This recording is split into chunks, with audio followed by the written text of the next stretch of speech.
Graça e paz a todos. Amém? Glória a Deus. Eu quero primeiro cumprimentar todo mundo com a paz do Senhor. E estamos felizes, por essa noite tão abençoada. Uma data, nós estamos comemorando um pouco antes da data do Natal, porque eu sei que muitas famílias vão estar comemorando juntas, por isso nós escolhemos fazer um pouco antes desse culto, para que todos pudessem participar. Amém? Eu quero estar compartilhando com vocês um tema chamado a teologia do Natal. Eu quero ler Isaías capítulo 9, versículos de 1 a 6. Isaías capítulo 9, versículo de 1 a 6.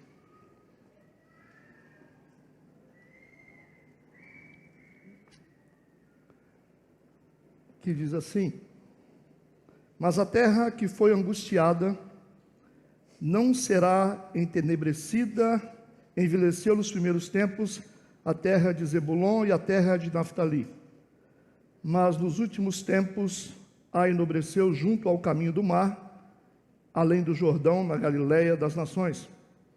O povo que andava em trevas viu uma grande luz, e sobre os que habitavam na região da sombra da morte resplandece a luz. Tu multiplicaste a nação, a alegria lhe aumentaste. Todos se alegrarão perante ti, como se alegram na ceifa, e como exultam quando se repartem os despojos. Porque tu quebraste o jugo da sua carga e o bordão do seu ombro, e a vara do seu opressor, como no dia dos midianitas. Porque todo o calçado que levava o guerreiro no tumulto da batalha, e todo o manto envolvido em sangue serão queimados, servindo de combustível ao fogo. Porque um menino nos nasceu, um filho se nos deu, e o principado está sobre os seus ombros, e se chamará o seu nome maravilhoso, Conselheiro, Deus forte, Pai da eternidade, Príncipe da paz. Vamos orar? Deus, obrigado por esse tempo tão precioso na tua presença. Nós queremos que o teu Espírito Santo venha nos dirigir e que tudo seja conforme a tua vontade. Nós queremos abençoar todas as pessoas que estão aqui nesta noite, agradecer, Senhor Deus, pela presença de todos. Em nome de Jesus Cristo, nós colocamos a nossa vida nas tuas mãos, porque cremos na manifestação do teu poder. Nós te agradecemos por tudo. Em nome de Jesus. Amém e amém. Eu li o livro do profeta Isaías, e o livro do profeta Isaías, ele é chamado do Evangelho do Antigo Testamento, porque ele possui muitas informações a respeito de Jesus Cristo, do Messias. Nesses versículos aqui que eu li, o profeta Isaías, ele fala do maior evento do mundo, o nascimento de Jesus Cristo, o Messias. Esse é o chamado o Natal. Natal tem a ver com nascimento, natalício, Natal. Jesus nasceu, o profeta está profetizando sobre o nascimento do nosso Salvador. Isso aconteceu num tempo bem distante. Os profetas falaram a respeito de Jesus Cristo, os judeus não compreenderam. Jesus nasceu, abençoou as pessoas, salvou as pessoas, morreu pelas pessoas. E nós nascemos como igreja, e até hoje nós celebramos o nascimento do nosso Salvador, numa data teórica. Nós não temos a certeza da data exata, mas teoricamente nós escolhemos uma data para comemorar o nascimento do nosso Salvador. O maior evento que já aconteceu no mundo, o nascimento de Jesus Cristo. Todos os cristãos no mundo inteiro se reúnem em volta desse nome, porque nós gostamos de celebrar o nascimento do nosso Salvador, Jesus Cristo. Amém? Infelizmente, as igrejas, elas estão divididas em relação ao entendimento do Natal. Algumas igrejas amam o Natal, outras igrejas falam mal do Natal, a ponto de isso se tornar um debate no mundo inteiro, se devemos, como cristãos, comemorar o Natal ou se não devemos comemorar. Algumas igrejas hoje, em vários lugares do mundo, elas possuem argumentos contra o Natal. E muitos cristãos, eles deixam de comemorar o Natal por causa dessas críticas. Muitas igrejas, no dia de Natal, ficam fechadas, as pessoas não comemoram nas suas casas. Eu lembro, eu fui criado numa igreja muito conservadora, e essa igreja me ensinou. Isso não quer dizer que as igrejas conservadoras ensinam coisas ruins, mas a igreja onde eu fui criado, eu aprendi a criticar coisas que eu não entendia. Então, muitos hoje gostam de criticar coisas que não entendem profundamente. As pessoas ouvem falar, e assim como um bom conservador radical, eu gostava muito de fazer crítica sobre coisas que eu não compreendia direito. Como eu não compreendia, eu decidi atacar. Mas hoje, crescendo um pouco na fé, aprendendo com Deus, tendo uma relação mais íntima com a palavra, a minha mente começou a abrir há alguns anos a respeito dessas coisas. Graças a Deus por isso. A igreja metodista renovada é uma igreja renovada.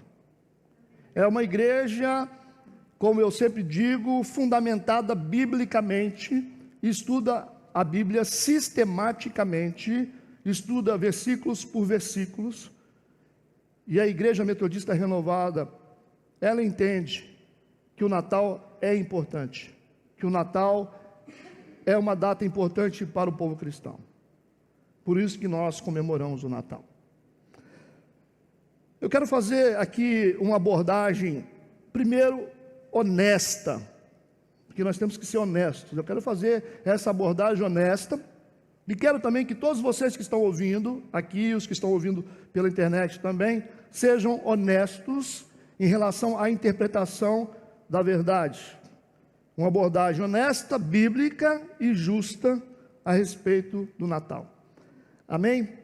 Qual é a relação? Essa é a primeira pergunta que vamos fazer. Qual é a relação de uma árvore com uma criança que nasceu há mais de 2000 anos atrás? Qual é a relação de uma árvore com essa criança que nasceu há mais de 2000 anos atrás? A primeira coisa que as pessoas sabem dizer, a maioria das pessoas sabem dizer, elas vão dizer que as árvores de Natal são pagãs. É a primeira coisa que vai sair da boca das pessoas, que as árvores de Natal é um culto pagão, e que isso faz parte de uma tradição pagã, e que isso veio da Babilônia. A primeira coisa que você vai ouvir como argumento das pessoas é isso, que a árvore de Natal é pagã, veio do paganismo, e que é algo errado, e que veio da Babilônia, considerando que Babilônia tem um sentido pejorativo para o povo cristão. A segunda coisa que as pessoas vão dizer é que isso é misticismo, isso é idolatria. Algumas pessoas que se acham mais espirituais, elas vão dizer que o que nós estamos fazendo é errado. Elas gostam de usar o capítulo 10 de Jeremias para combater o Natal. Eu quero ler o capítulo 10 de Jeremias, que fala sobre um assunto, e que muitas pessoas usam esse capítulo para poder combater o Natal.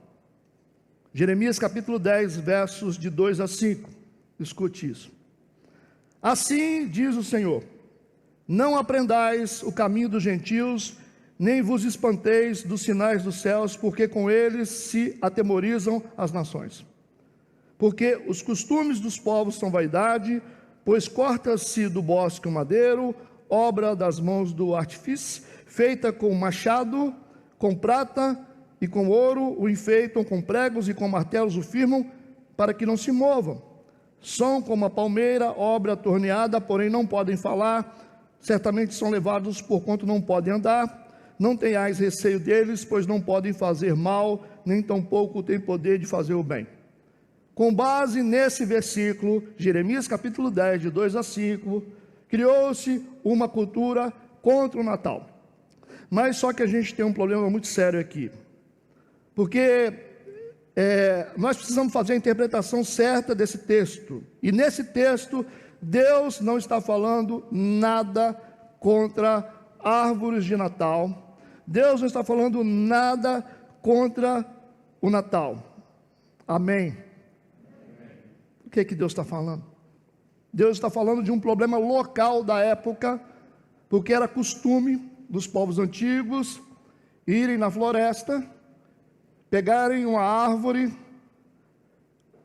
com obra artesanal de marcenaria, transformar essa madeira da árvore num ídolo, e eles adoravam esses ídolos que eram construídos da madeira. Deus está dizendo para o povo de Israel por que eles foram cativos na Babilônia. Então esse texto não está falando sobre árvores de Natal. Esse é o primeiro ponto. Está falando sobre as pessoas que pegavam madeira na floresta para transformar o tronco das árvores, através de uma obra de marcenaria, em ídolos do paganismo para adoração. Então nós precisamos interpretar o texto e entender o contexto que Jeremias está falando aqui.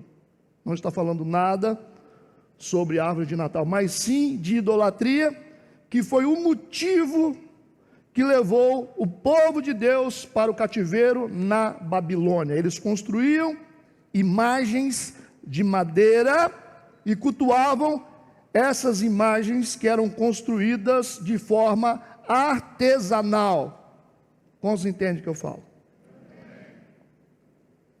Não está falando sobre uma profecia futura. O contexto da passagem aqui é sobre idolatria a ídolos construídos. Esse é o primeiro ponto. Outra coisa é que o livro do profeta Jeremias, que contém os textos que eu li, foi escrito no ano 600 antes de Cristo. Esse texto foi escrito 600 anos antes de Cristo. E nessa época, Jesus não havia nascido. Nessa época, não existia Natal e também não existia árvores de Natal. Amém. O versículo 5 desse mesmo capítulo que eu li contextualiza o fato de que esses ídolos tinham boca, então não fala sobre árvore. Eles tinham pernas e pés, portanto não se trata de árvores. Quero ler o versículo 5 novamente. São como a palmeira, obra torneada, porém não podem falar, porque tinha boca. Certamente são levados porquanto não podem andar, porque tinham pés e pernas. Não tenhas receio deles, pois não podem fazer mal, nem tampouco têm poder de fazer o bem.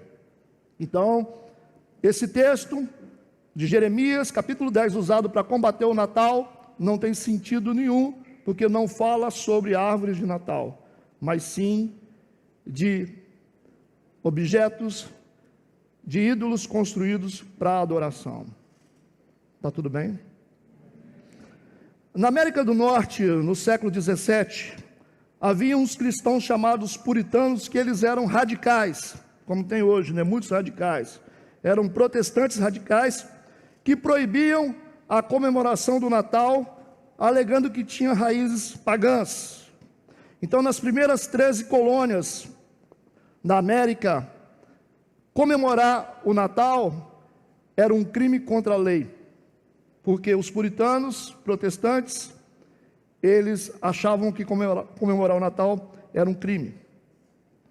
De onde veio a árvore de Natal? Primeira resposta: não veio da Babilônia. Pastor, então de onde veio a árvore de Natal? veio da Reforma Protestante. Nós somos fruto da Reforma Protestante. Foi desse lugar que veio a árvore de Natal. Eu explico. A gente vai voltar um pouquinho na Idade Média, entre o século V e o século XV. Na Alemanha, em outras partes da Europa, as pessoas, elas costumavam ir nas florestas, pegavam árvores, é um contexto diferente, traziam para a cidade e colocavam nelas maçãs e um doce chamado wafers, americano, que a gente conhece como Mirabel hoje. Eles costumavam pendurar nessas árvores que colocavam dentro de casa. Isso aconteceu entre o século V e o século XV, na Idade Média. Eles penduravam maçãs e wafers nelas. Eles chamavam essa árvore de árvore do paraíso. Em 24 de dezembro, eles comemoravam uma festa chamada Festa de Adão. Eles lembravam da árvore que tinha no paraíso, e colocando a maçã pendurada na árvore, eles comemoravam uma festa chamada Festa de Adão, por causa dessa árvore chamada Árvore do Paraíso, e diziam que essa árvore representava a árvore que Deus disse para não comer do fruto, e que essas frutas colocadas eram os frutos que deram lugar ao pecado. Presta atenção. Essa árvore representava a árvore do jardim do Éden, e as maçãs representavam o fruto que Adão e Eva comeram e que mergulhou o mundo do pecado. Mais tarde, eles colocaram wafers nela para simbolizar a comunhão, a ceia do Senhor. Eles colocavam até biscoitos para atrair as crianças, e as crianças olhavam para os biscoitos pendurados na árvore, e os mirabéus pendurados, e elas se sentiam bem, dizendo que a árvore era chamada Árvore do Paraíso. Essa árvore, chamada de Árvore do Paraíso, foi a precursora da árvore de Natal, porque no ano 1500 surge um homem muito conhecido chamado Martinho Lutero, o homem que começou a Reforma Protestante. Ele iniciou tudo, todos sabem disso. Martinho Lutero, ele era alemão, e ele estava muito familiarizado como cristão com essa árvore chamada Árvore do Paraíso, que os cristãos tinham. A árvore que representava aquela árvore que tinha no paraíso, as maçãs penduradas, os doces pendurados. Ele era alemão, e ele era cristão, e ele era muito familiarizado com essa árvore. E ele pensou em fazer algo diferente. Presta atenção. Ao invés de colocar nessa árvore maçãs e wafers, para poder lembrar a árvore do paraíso e o fruto que foi proibido por Deus, ele decidiu mudar a situação, decidiu colocar velas nela e acendê-las para avisar as pessoas que Jesus é a luz do mundo. Por isso que ele resolveu tirar as maçãs que representavam uma coisa diferente e decidiu colocar velas acesas representando Jesus como a luz do mundo. Amém. Conta-se na história que um dia Martinho Lutero estava numa floresta, o grande reformador Martinho Lutero, e de repente ele olhou para um pinheiro. Era uma época fria, tinha muita neve sobre os pinheiros. Olhando para o pinheiro alto, entre os pinheiros ele olhou a lua iluminando e as estrelas iluminando o pinheiro, e ele olhando para essa cena do pinheiro, lua, neve, estrelas, veio algo no coração dele: eu vou fazer isso com essa árvore, porque essa iluminação dessa árvore é uma representação de Jesus como a luz do mundo. Ele resolveu montar esse cenário, iluminando essa árvore que tinha em casa com luzes. Ele mudou a árvore do paraíso e fez algo único com ela.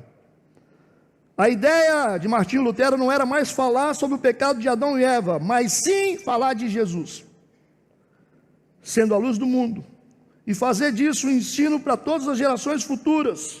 Ele mudou o aspecto da árvore do paraíso e fez conforme ele tinha visto na floresta, iluminada pela lua e pelas estrelas. João capítulo 1, versículo de 1 a 5, eu quero ler esse texto. No princípio era o verbo estava com Deus, o verbo era Deus, ele estava no princípio com Deus, todas as coisas foram feitas por ele, e sem ele nada do que foi feito se fez. Nele estava a vida, e a vida era a luz dos homens, e a luz resplandece nas trevas, e as trevas não a compreenderam. A iluminação da árvore tinha uma representação única, que surge na mente de um reformador protestante. Jesus é a luz do mundo. Amém. Já no século XIX, o príncipe Albert e a rainha Vitória da Grã-Bretanha popularizou a árvore de Natal, colocando pequenos presentes e enfeites nela. Ela se tornou mais popular. A respeito da troca de presentes, isso tem a ver com os 3 presentes que os reis magos trouxeram para os pais de Jesus no seu nascimento. Aí surge a cultura da troca de presentes. Ou seja, os primeiros presentes foram dados aos pais de Jesus pelos reis magos. Vocês estão compreendendo? Mas a história dos presentes dados na época começa no século IV por um cristão, um bispo chamado Nicolau, morava na Turquia moderna. Ele amava os pobres. Presta atenção nisso. Um bispo chamado Nicolau morava na Turquia moderna. Ele amava os pobres, alimentava os pobres, dava combustível às famílias para iluminar e aquecer as casas nos tempos frios de inverno, e dava brinquedo às crianças. Esse homem, ele era tão conhecido e tão amado pelo povo, que quando ele morreu, as pessoas decidiram, no seu aniversário, dar presente para todas as pessoas, homenageando ele. Como um homem que amava as pessoas, ele resolveu dar presente. As pessoas resolveram dar presente umas para as outras, como exemplo de solidariedade do bispo São Nicolau. Aí nasce a figura do Papai Noel. A ideia das cores vermelho e branco da roupa veio como referência das cores das roupas dos bispos da época. O gorro é a representação da mitra que os bispos usavam sobre a cabeça. Amém? Assim surgiu o Natal. Essa é a história do Natal, essa é a teologia do Natal. E não tem nenhuma maldade no Natal, apenas exemplos de solidariedade. E a árvore de Natal nasce a partir da reforma protestante, não veio da Babilônia. Eu lembro, há um tempo atrás, muitos anos atrás, a igreja toda queria comemorar o Natal, as famílias tinham comprado presentes, todo mundo querendo festejar, se alegrar, porque a gente sofre tanto, sabia? As pessoas comemoram tudo, comemoram o carnaval, fazem tudo, e nós não podemos fazer nada. Nós não podemos celebrar o nosso Deus, nosso Salvador. Quem é que faz as regras? Eu lembro que a igreja estava toda motivada, as pessoas, para poder trocar presentes, para fazer festa, para se alegrar com as famílias. Esse é um momento único, para lembrar de Jesus. Um pastor sem conhecimento nenhum teológico arranjou um estudo que ele achou não sei de onde, que não tem significado nenhum, começou a espalhar para todo mundo dentro da igreja. Aí ficou todo mundo triste, todo mundo foi para casa, desanimado, as crianças queriam presente, não receberam, destruiu a igreja emocionalmente.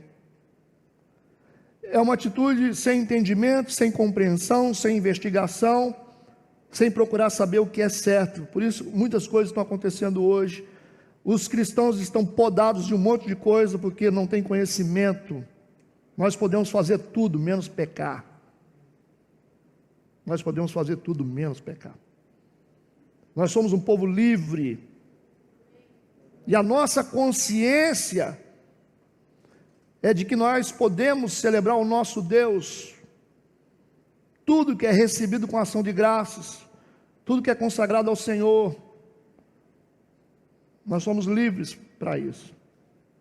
E eu vejo tantas igrejas proibindo tantas coisas,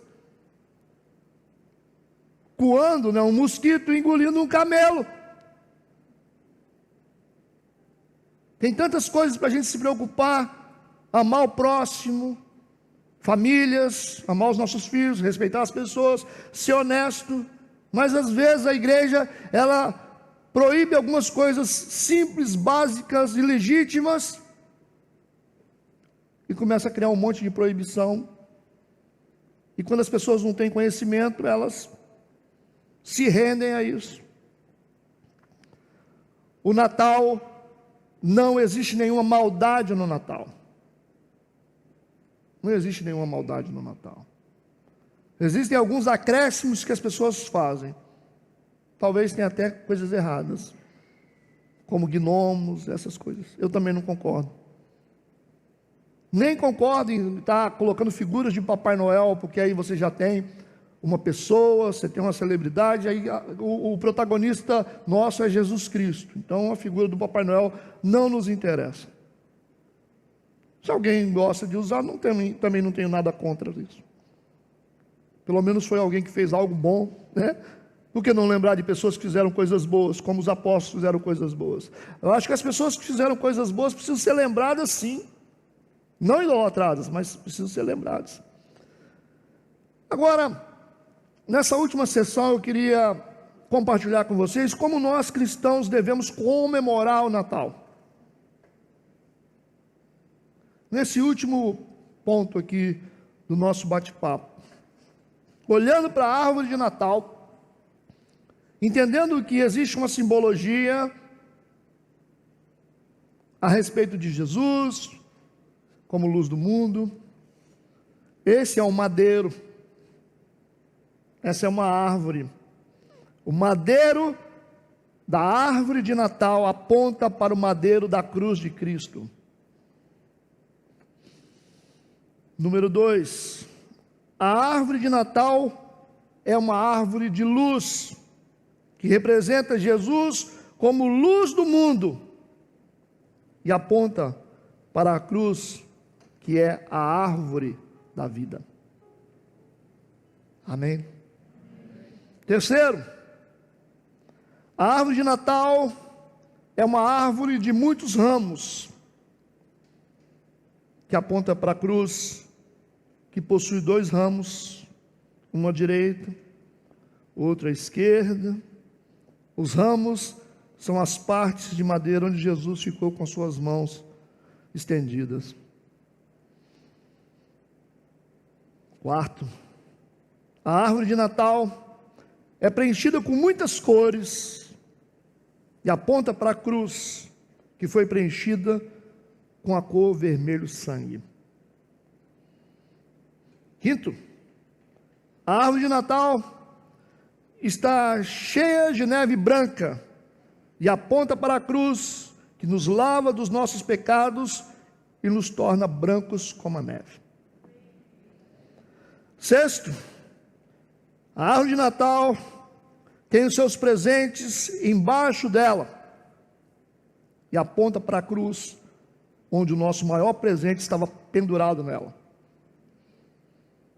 Sétimo, a árvore de Natal possui uma relação, sim, com Papai Noel, e aponta para a cruz, que tem uma relação com o nosso Papai do céu.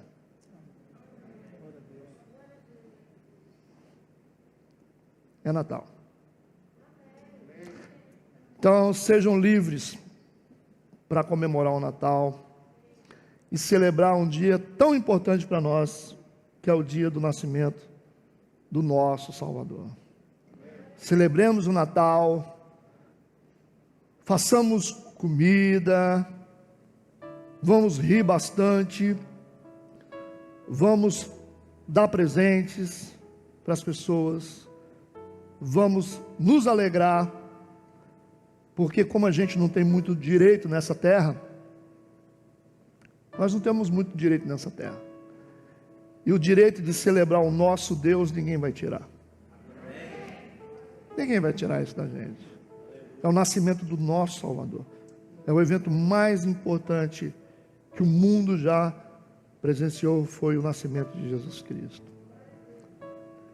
Por isso que o Natal é tão importante. Eu devia ter aprendido isso antes. Eu deixei de comemorar o Natal muitas vezes por ignorância. Deixei de comemorar o Natal com os meus filhos por ignorância, de curtir o Natal, de ser feliz no Natal. Ficava embirrado dentro de casa para dizer que eu era religioso, que eu era santo. Não é verdade? Pessoas de Deus são livres e são conscientes do que faz. E o que importa é o que está dentro do nosso coração. Isso é importante. É porque nós queremos o bem das pessoas. E a árvore boa se conhece pelo fruto nessa mão. E nós estamos frutificando. Nós estamos frutificando. Talvez as pessoas que estão assistindo, talvez estão até fazendo crítica. Algumas. Gente espiritual ora e observa. Mas os frutos respaldam a árvore. Considerando que nós estamos falando de árvore. Olhe para as famílias, olhe para as pessoas que se convertem. Olhe para os frutos das pessoas. Então não faça julgamento sobre árvores que frutificam. Amém? Que Deus possa nos abençoar, que você possa realmente receber o Espírito de Deus na sua vida. Deus está neste lugar. Deus está neste lugar. E nós vamos adorar a Deus. Vamos celebrar o nome dEle nesse momento.